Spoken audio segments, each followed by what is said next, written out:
ನಮಸ್ಕಾರ ವೀಕ್ಷಕರೇ. ದೇಶಾದ್ಯಂತ ಎರಡನೇ ಹಂತದ ಎಸ್ಎಆರ್ ಚಾಲ್ತಿಯಲ್ಲಿದೆ. ಈ ಪೈಕಿ ಅತ್ಯಂತ ಕಿರಿಕಿರಿ ಆಗ್ತಾ ಇರೋದು 3 ರಾಜ್ಯಗಳಲ್ಲಿ. ಅದು ಪಶ್ಚಿಮ ಬಂಗಾಳ, ತಮಿಳುನಾಡು ಹಾಗೂ ಕೇರಳದಲ್ಲಿ. ಯಾಕೆ ಈ 3 ರಾಜ್ಯಗಳಲ್ಲಿ ಕಿರಿಕಿರಿ ಅನ್ನೋದನ್ನ ಬಿಡಿಸಿ ಹೇಳೋ ಅವಶ್ಯಕತೆ ಇಲ್ಲ. ಯಾಕಂದ್ರೆ ಅಪ್ಪಟ ಭಾರತೀಯರಿಗೆ ಈ 3 ರಾಜ್ಯಗಳ ಹೆಸರು ಕೇಳ್ತಾ ಇದ್ದ ಹಾಗೆ ಕಿರಿಕಿರಿ ನಿರೀಕ್ಷಿತವೇ ಅನ್ನೋ ಫೀಲ್ ಬರುತ್ತೆ. ಬಂಗಾಳದಲ್ಲಿ ಒಂದು ಕಡೆ ಅಕ್ರಮ ವಲಸಿಗರು ಯದ್ನೋ ಬಿದ್ನೋ ಅಂತ ಓಡಿ ಹೋಗೋ ಹೊತ್ತಲ್ಲಿ ಗಡಿಯಲ್ಲಿ ಸೈನಿಕರ ಕೈಗೆ ಸಿಕ್ಕಿ ಬೀಳ್ತಾ ಇರೋ ಪ್ರಕರಣಗಳು ಮುಂದುವರಿತಾ ಇದೆ. ಈ ಹೊತ್ತಲ್ಲಿ ಮಮತಾ ಬ್ಯಾನರ್ಜಿ ಉತ್ತರಾಧಿಕಾರಿ ಅಭಿಷೇಕ್ ಬ್ಯಾನರ್ಜಿ ಜನರನ್ನ ಸರ್ಕಾರದ ವಿರುದ್ಧ ಎತ್ತಿಕಟ್ಟಿ ವಿವಾದ ಸೃಷ್ಟಿಸಿದ್ದಾರೆ. ತಮಿಳುನಾಡಲ್ಲಿ ವಿಜಯ್ ಹಾಗೂ ಸ್ಟಾಲಿನ್ ಜನರ ದಿಕ್ಕು ತಪ್ಪಿಸಲು ವಿಫಲ ಯತ್ನ ಮಾಡ್ತಾ ಇದ್ರೆ, ಕೇರಳದಲ್ಲಿ ಕೋರ್ಟ್ ಮೂಲಕ ಏನಾದ್ರೂ ಮಾಡ್ಬೋದಾ ಅನ್ನೋ ಪ್ರಯತ್ನಗಳು ಮುಂದುವರೆದಿವೆ.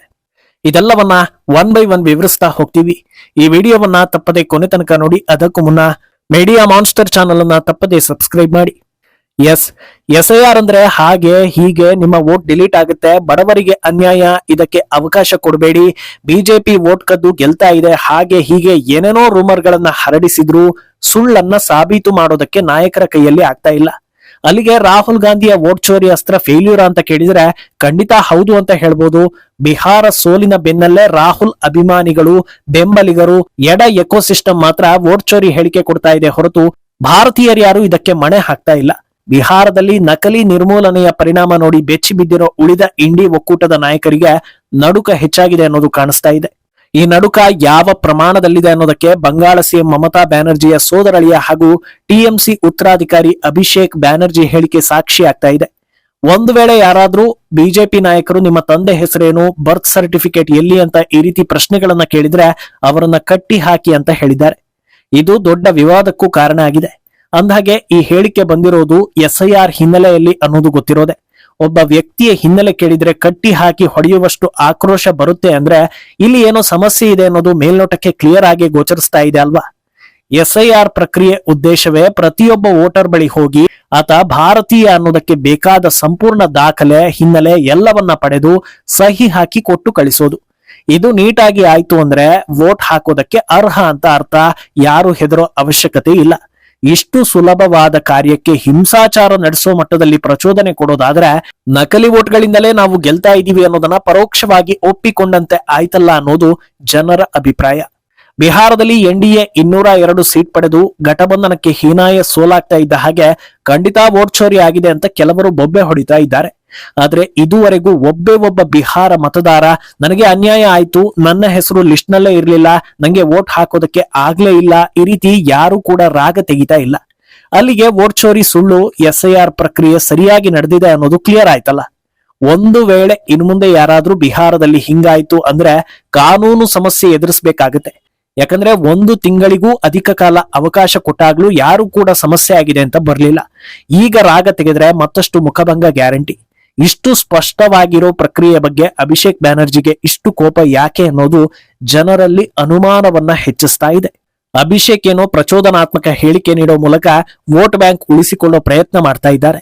ಆದ್ರೆ ಬಂಗಾಳದಲ್ಲಿರೋ ಅಕ್ರಮ ವಲಸಿಗರಿಗೆ ಇಂಗಾಲ ಮೂಗಿಗೆ ಸಿಕ್ಕಿದಂತಾಗಿದ್ದು ಇನ್ನೂ ಇಲ್ಲಿದ್ರೆ ಅಪಾಯ ಅಂತ ಬಾಂಗ್ಲಾಗೆ ಓಡಿ ಹೋಗ್ತಾ ಇದ್ದಾರೆ.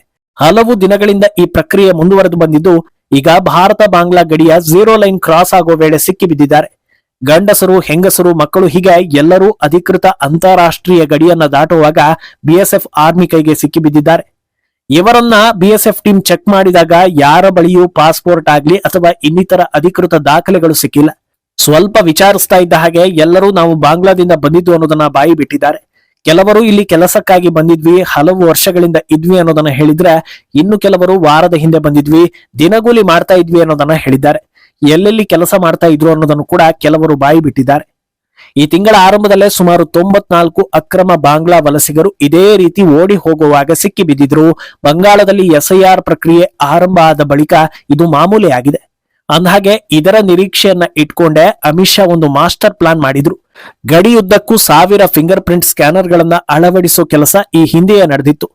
ಈಗ ಸಿಕ್ಕಿಬಿದ್ದಿರೋ ಎಲ್ಲರ ಫಿಂಗರ್ ಪ್ರಿಂಟ್ ಹಾಗೂ ಇನ್ನಿತರೆ ಮಾಹಿತಿಗಳನ್ನ ದಾಖಲೆ ಮಾಡಿಕೊಳ್ಳಲಾಗಿದೆ.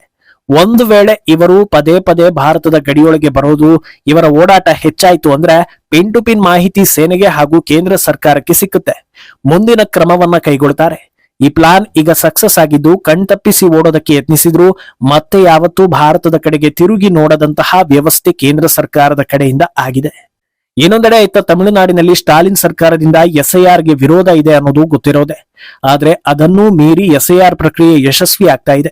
ಎಸ್ಐಆರ್ ನ ಮೊದಲ ಹೆಜ್ಜೆ ಅನ್ನೋ ಹಾಗೆ ಪ್ರತಿ ಮತದಾರನಿಗೂ ಎನ್ಯುಮರೇಷನ್ ಫಾರಂ ಹಂಚಿಕೆ ಮಾಡಬೇಕು. ಈಗಾಗಲೇ ತಮಿಳುನಾಡಿನಾದ್ಯಂತ 95% ಎನ್ಯುಮರೇಷನ್ ಫಾರಂ ಹಂಚಿಕೆ ಕಂಪ್ಲೀಟ್ ಆಗಿದೆ. ಎಸ್ಐಆರ್ ಶುರುವಾದಾಗಿನಿಂದಲೂ ಪ್ರತಿಭಟನೆ, ಆಕ್ರೋಶ ಮತ್ತೊಂದು ನಡೀತಾನೆ ಇದೆ. ಆದ್ರೆ ಇದನ್ನ ತಡೆಯೋದಕ್ಕೆ ಯಾರಿಂದಲೂ ಸಾಧ್ಯವಾಗಿಲ್ಲ ಅನ್ನೋದು ಕಣ್ಣಿಗೆ ಕಾಣಿಸ್ತಾ ಇದೆ. ಹೆಚ್ಚಿನ ಸಂಖ್ಯೆಯಲ್ಲಿ ಬಿಎಲ್ಒಗಳನ್ನ ನೇಮಕ ಮಾಡಿಕೊಳ್ಳಲಾಗಿದ್ದು ತ್ವರಿತಗತಿಯಲ್ಲಿ ಎಲ್ಲಾ ಮತದಾರರಿಗೂ ಇದರ ಹಂಚಿಕೆ ಹಾಗೂ ಎಸ್ಐಆರ್ ಬಗ್ಗೆ ಜಾಗೃತಿ ಮಾಡೋ ಕೆಲಸಗಳು ನಡೀತಾ ಇವೆ. ಆದ್ರೆ ಈ ಮಧ್ಯೆ ಪ್ರಕ್ರಿಯೆಗೆ ಬಳಸಿಕೊಳ್ಳಲಾಗ್ತಾ ಇರೋ ಅಂಗನವಾಡಿ ಕಾರ್ಯಕರ್ತೆಯರು ಸೇರಿ ಹಲವರು ಪ್ರೊಟೆಸ್ಟ್ ಮಾಡ್ತಾ ಇದ್ದಾರೆ. ಇದರ ಹಿಂದೆ ರಾಜಕೀಯ ಕೈವಾಡ ಇದೆ ಅನ್ನೋ ಮಾತುಗಳು ಕೂಡ ಕೇಳಿ ಬರ್ತಾ ಇದೆ. ಇಂಟ್ರೆಸ್ಟಿಂಗ್ ವಿಷಯ ಏನಂದ್ರೆ, ಅಪಾರ ಅಭಿಮಾನಿಗಳನ್ನ ಹೊಂದಿರೋ ಮೊದಲ ಬಾರಿಗೆ ರಾಜಕೀಯಕ್ಕೆ ಇಳಿದು ಸಿಎಂ ಆಗೋ ಕನಸು ಹೊತ್ತಿರೋ ಜೋಸೆಫ್ ವಿಜಯ್ ಅಜೆಂಡಾ ಕೂಡ ಫೇಲ್ ಆಗಿರೋದು. ಎಸ್ಐಆರ್ ವಿರುದ್ಧ ಹೇಳಿಕೆ ಕೊಡ್ತಾ ಇರೋ ವಿಜಯ್ ಕಳೆದ ಕೆಲ ದಿನಗಳ ಹಿಂದೆ ಒಂದು ವಿಡಿಯೋ ಮಾಡಿ ಹರಿಬಿಟ್ಟಿದ್ರು. ತುಂಬಾ ಭಾವುಕರಾದಂತೆ ಅದರಲ್ಲಿ ಮಾತನಾಡಿದ್ದ ವಿಜಯ್, ನಿಮ್ಮೆಲ್ಲರನ್ನ ಕೈ ಮುಗಿದು ಕೇಳಿಕೊಳ್ತೀನಿ, ಯಾರು ಎಸ್ಐಆರ್ ಪ್ರಕ್ರಿಯೆಗೆ ಸಹಕರಿಸಬೇಡಿ, ವಿರೋಧ ಮಾಡಿ, ಲಕ್ಷ ವೋಟ್ಗಳು ಡಿಲೀಟ್ ಆಗ್ತಾ ಇವೆ ಅಂತೆಲ್ಲ ಹೇಳಿದ್ರು. ಇದನ್ನ ಡಿಎಂಕೆ ಹಾಗೂ ಅವರ ಪಕ್ಷದವರನ್ನ ಬಿಟ್ಟು ಬೇರೆ ಯಾರು ನಂಬಿದಂತೆ ಕಾಣಿಸ್ತಾ ಇಲ್ಲ. ಯಾಕಂದ್ರೆ ತಮಿಳುನಾಡಿನ ಬಹುತೇಕ ಯೂಟ್ಯೂಬರ್ಸ್ ಹಾಗೂ ಸೋಷಿಯಲ್ ಮೀಡಿಯಾಗಳು ಎಸ್ಐಆರ್ ಬಹಳ ಸುಲಭ ಪ್ರಕ್ರಿಯೆ, ಯಾರು ಹೆದರೋ ಅವಶ್ಯಕತೆ ಇಲ್ಲ, ಫಾರಂ ಹೇಗೆ ಫಿಲ್ ಮಾಡೋದು ಅನ್ನೋ ಮಾಹಿತಿಗಳನ್ನ ಶೇರ್ ಮಾಡ್ತಾ ಇದ್ದು, ಇದು ಸುಳ್ಳು ಹರಡಿಸಿ ರಾಜಕೀಯ ಮಾಡುವವರಿಗೆ ದೊಡ್ಡ ಹೊಡೆತ ಬಿದ್ದಂತೆ ಎನ್ನಿಸ್ಕೊಳ್ತಾ ಇದೆ. ಇಷ್ಟಾದ್ರೂ ಕೂಡ ಪ್ರಯತ್ನ ಬಿಡದೆ ಇದಕ್ಕೆ ತಡೆ ಹಾಕೋ ಕೆಲಸಗಳು ಆಗ್ತಾ ಇದೆ.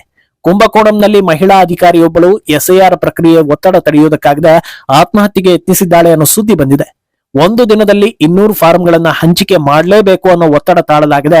ಆಕೆ 44 ಮಾತ್ರೆಗಳನ್ನ ಸೇವಿಸಿ ಆತ್ಮಹತ್ಯೆಗೆ ಯತ್ನಿಸಿದ್ಲು ಅನ್ನೋ ಸುದ್ದಿ ಬಂದಿದೆ. ನಿಜಕ್ಕೂ ಹಾಗಾಗಿದೆಯಾ ಅಥವಾ ಇದರ ಹಿಂದೆ ಏನಾದ್ರೂ ರಾಜಕೀಯ ಕೈವಾಡ ಇದೆಯಾ ಅನ್ನೋದು ಬೆಳಕಿಗೆ ಬರಬೇಕಿದೆ. ಇನ್ನು ಇತ್ತ ಕೇರಳದಲ್ಲೂ ಎಸ್ಐಆರ್ಗೆ ವಿರೋಧ ಇದೆ ಅನ್ನೋದು ಕಾಣಿಸ್ತಾ ಇದೆ. ಆಡಳಿತ ಪಕ್ಷ ಹಾಗೂ ವಿಪಕ್ಷ ಇಬ್ಬರೂ ಕಮ್ಯುನಿಸ್ಟ್ ಹಾಗೂ ಕಾಂಗ್ರೆಸ್ ಆಗಿರೋದ್ರಿಂದ ಎರಡೂ ಕಡೆಗಳಿಂದ ಇದಕ್ಕೆ ಅಸಮಾಧಾನ ಇದೆ. ಆದ್ರೆ ಕೇರಳ ಸರ್ಕಾರ ಎಸ್ಐಆರ್ ಮಾಡಬಾರದು ಅಂತ ಹೇಳದೆ ಪೋಸ್ಟ್ಪೋನ್ ಮಾಡಿ ಅನ್ನೋದನ್ನ ಹೇಳಿತ್ತು. ಎಸ್ಐಆರ್ ತಡೆಯೋ ಸಂಬಂಧ ಸುಪ್ರೀಂ ಕೋರ್ಟ್ಗೆ ಇಂಡಿಯನ್ ಮುಸ್ಲಿಂ ಲೀಗ್ ಪಿಟಿಷನ್ ಹಾಕಿ ತುರ್ತಾಗಿ ವಿಚಾರಣೆ ನಡೆಸಬೇಕು ಅನ್ನೋ ಮನವಿ ಮಾಡಿತ್ತು. ಸುಪ್ರೀಂ ಕೋರ್ಟ್ ಇದಕ್ಕೆ ಒಪ್ಪಿಗೆ ನೀಡಿದ್ದು ಇದೇ ತಿಂಗಳ 21ರಂದು ವಿಚಾರಣೆ ನಡೆಸೋ ಭರವಸೆಯನ್ನ ಕೊಟ್ಟಿದೆ.